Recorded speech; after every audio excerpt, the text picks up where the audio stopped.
Stars, I'm a fool for your love.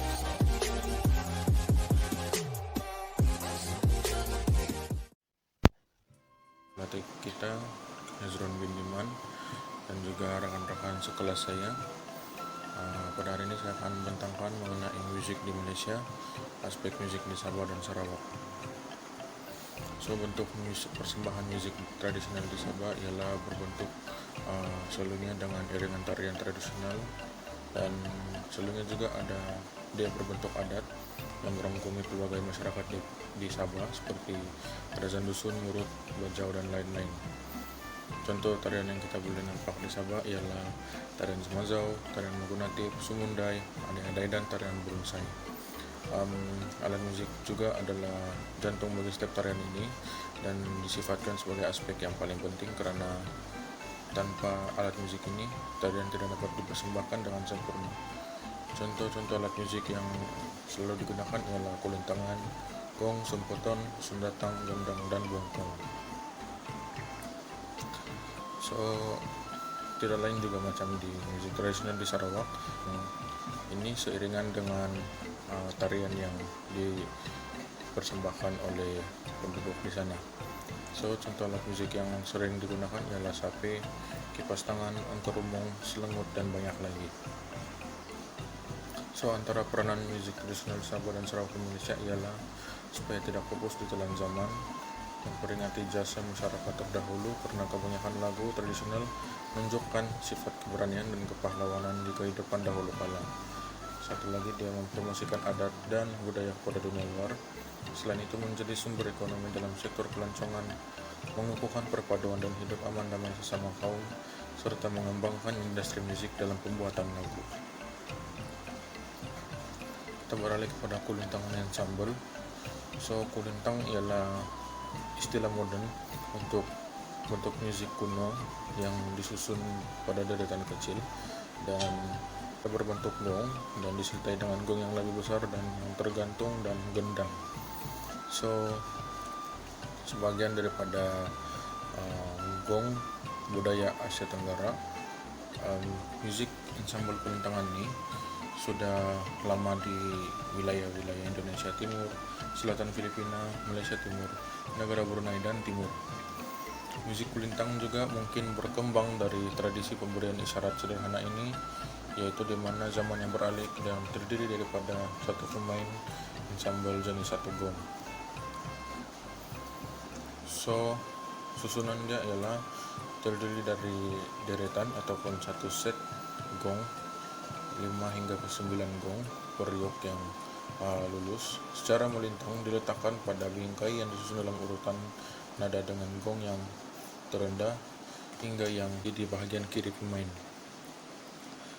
So berat kulintangan ini sekurang-kurangnya 0,5 hingga 1,5 kg satu gong. Size dalam 6 hingga ke 10 inci diameter dan tinggi dalam 3 hingga 5 inci. Bahan yang digunakan ialah gangsa, tembaga. Teknik yang dimainkan ialah dengan memukul bos gong dengan 2 pemukul kayu. Jadi kaidah pembuatan ialah teknik pemutus dan penalaan. Sistem notasi yang digunakan ialah notasi cipher dalam skala pentatonik dan slendro.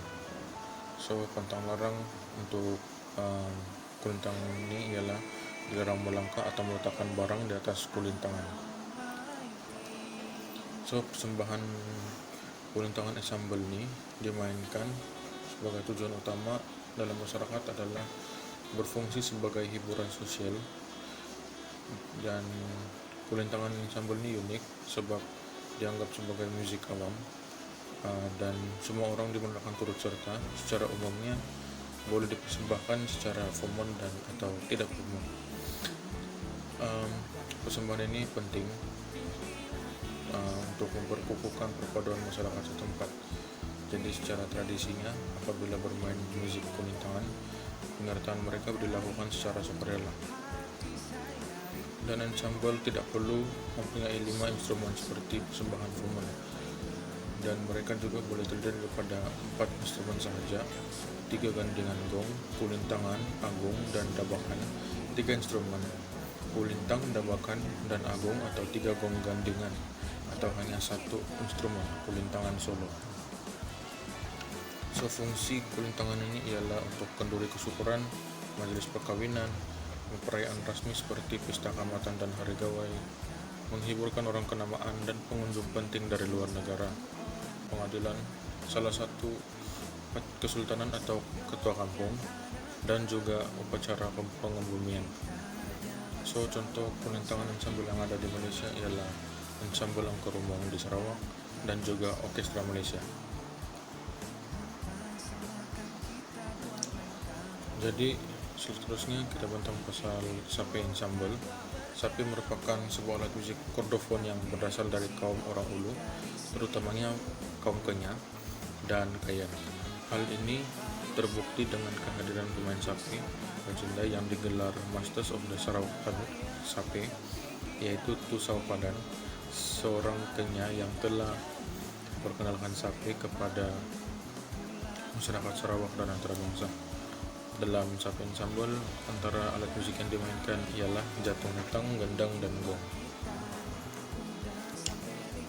So, tiada susunan sape dan berat hanyalah sederhana, size yang panjang dan berbentuk hampir 4 segi dan diperbuat daripada kayu jogopang. So, teknik dipetik seperti main gitar, kaidah pembuatan, teknik pemotongan dan pengukiran, sistem notasi, skor musik standar dalam skala pentatonik, pantang larang tidak boleh dimainkan semasa acara pengebumian. So, jatung utang mempunyai susunan dari bila yang panjang hingga bila yang pendek. Mempunyai berat yang tinggi, size yang seperti alat musik bambu, bahan diperbuat daripada bambu, dan teknik permainan ialah dipukul. Kaidah pembuatan menggunakan teknik pemotongan dan pengukiran. Sistem notasi menggunakan skor musik standard dengan scale pentatonik anhemintonic. Pantang larang dia ialah tidak boleh dimainkan semasa upacara pengebumian. Sape ensemble mempunyai beberapa fungsi, yaitu acara keramaian, acara ritual rumah panjang, hiburan, kegiatan sosial seperti iringan untuk tradisional etnik Kepulauan Borneo seperti ngajat dan datun julud. Contoh sape ensemble di Malaysia ialah sape dan jatung utang, sape, jatung utang, gong, dan gendang. So, unsur-unsur mitos dan spiritual yang terkenal di Sabah ialah tarian Sumozaw ini menunjukkan bahwa seorang petani sedang menghalau burung daripada memakan hasil tanaman padi mereka. So, setiap penari ini hendaklah bergerak beberapa sentimeter saja daripada penari lain tanpa bersentuhan.